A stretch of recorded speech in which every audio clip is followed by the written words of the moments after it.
Dok, Dayana kan beberapa kali nih baca artikel banyak sekali pasien pasca stroke itu melakukan terapi akupuntur. Sebenarnya itu bagaimana peran akupuntur pada pasien stroke? Oke, terima kasih Mbak Dayana. Jadi akupuntur medik itu adalah bagian dari ilmu kedokteran. Oke. Ya, adaptasi dari akupuntur klasik yang berdasarkan ilmu kedokteran seperti anatomi, fisiologi dan biokimia yang mengacu kepada evidence-based medicine atau kedokteran berbasis bukti. Iya. Dan menurut International of Molecular Science pada tahun 2017 tentang mechanism of acupuncture therapy in ischemic stroke rehabilitation, akupuntur memberikan peran antara lain satu, regenerasi saraf dalam hal ini atau memperbarui saraf dengan istilah kedokterannya neuroplasti. Oke. Dan stimulasi proliferasi sel di sistem saraf pusat. Yang kedua, meregulasi atau mengatur aliran darah pada area lesi stroke. Oke. So, yang ketiga, meregulasi atau mengatur zat-zat yang diperlukan di sistem saraf pusat. Selain itu juga, akupuntur akan memberikan peran dalam menghambat terjadinya kematian sel di sistem saraf pusat. Iya. Dan selanjutnya, akupuntur juga dapat berperan dalam memperbaiki gangguan memori. Oke. Terutama memori jangka panjang pasca stroke. Iya. Dan yang terakhir adalah membantu dalam proses pemulihan anggota gerak yang lemah, terutama anggota gerak seperti tangan dan kaki. Dan yang paling penting nih Mbak Dayana, bahwa terapi ini dapat meningkatkan kualitas hidup pasien, Iya. dan membantu proses dalam penyembuhan. Dok, tehnya masih hangat nih. Iya. Kita minum dulu dong. Minum dulu ya, Iya dong. sebelum ada pertanyaan yang lanjut ya. Betul, Dok. Enak banget buat tehnya, Iya, Dok, kayak teh masih poci manis, nih. Terus Dayana mau nanya nih, Dok. Apakah semua pasien stroke itu boleh dilakukan akupuntur? Bagus pertanyaannya, bahwa boleh. Iya. Sebaiknya dilakukan segera mungkin Oke. pada saat pasien dalam kondisi stabil, itu yang paling penting. Ya. Iya. Dan lebih baik dilakukan paling lambat 6 bulan pertama pasien dalam serangan stroke. Oke, Dok. Berarti pasien yang biasanya kan golden periodnya itu kan Betul. masih fase akutnya itu Betul. 2 kali 24 jam nih. Betul, setuju, Mbak. Jadi setelah itu pasien boleh dilakukan akupuntur? Ya, dengan catatan yang tadi saya bilang, bahwa segera mungkin pada saat pasien dalam kondisi stabil. Oke. Terus Dayana mau nanya nih, Dok. Bagaimana efektivitas terapi akupuntur pada pasien stroke?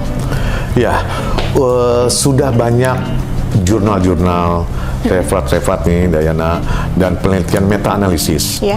yang menunjukkan bahwa akupuntur sangat berperan dalam proses penyembuhan pasien stroke.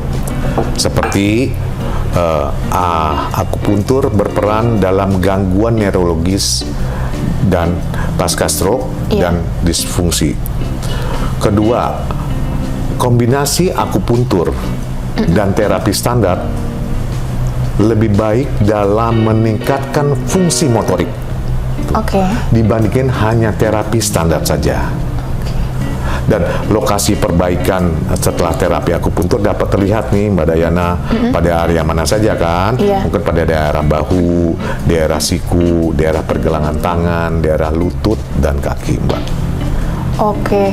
Nah, terus orang-orang tuh pasti bakalan nanya nih, Dok. Baik. Harus berapa kali nih dilakukan terapi akupunturnya nih? Oke.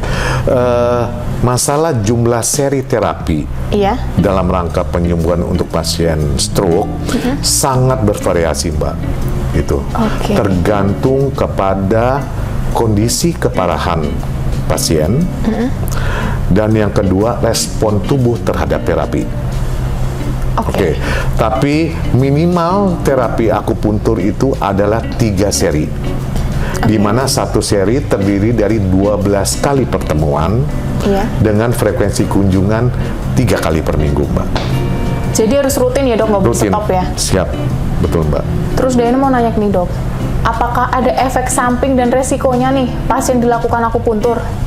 Oke, terima kasih Mbak. Pertanyaannya memang sangat baik dan mungkin harus tahu ya Mbak Dayana. Iya. Bahwa apabila terapi akupuntur dilakukan oleh dokter yang kompeten, Oke. sangat aman. Tetapi ada kontraindikasi untuk dilakukan tindakan akupuntur. Apa itu, dok? Seperti pada kasus kehamilan, Iya. kasus kegawat daruratan, kasus yang diperlukan pembedahan, tumor, dan gangguan pembekuan darah. Dan efek samping yang mungkin terjadi sangat minimal, Mbak. Paling memar atau yang disebut dengan bahasa kedokteran suka hematom. Oh, kayak kebiruan Iya, gitu kebiruan, ya, dok? betul. Iya. Di area penusukan. Itu, Mbak. Oke. Nah, mungkin kenalilah tanda-tanda stroke. Betul Iya. kan? Nah, yang istilahnya orang muda sudah kenal namanya segera ke rumah sakit. Oh iya, iya. Ya, itu kan ada istilah itu. Ingat itu, dok. Di mana senyumnya apa? Senyumnya tidak simetris. Nah, tuh. Atau mencong ke satu sisi. Terus dianya tersedak sama sulit menelan air secara tiba-tiba. Tuh, senyum. G-nya apa? Gerak separuh anggota tubuh melemah. Nah, R-nya apa? Bicaranya pelo atau tidak bisa mengerti sama sekali, itu kan? Atau bicaranya tidak nyambung. Nah, itu penting tuh Mbak. Iya. Terus K-nya apa ya Mbak ya? Apa itu dok? Itu kebas Mbak. Kebas kebas, atau ya. baal dan kesemutan pada anggota tubuh. Dan R-nya, nah R-nya ini Mbak, yang sering mungkin orang suka lupa, ada rabun atau pandangan mata sebelah terlihat kabur tapi secara tiba-tiba tuh Mbak. Oke. Nah, dan yang terakhir S-nya nih Mbak, ini yang paling penting, sakit kepala yang hebat sekali yang muncul secara tiba-tiba di mana tidak ada riwayat sakit kepala sebelumnya.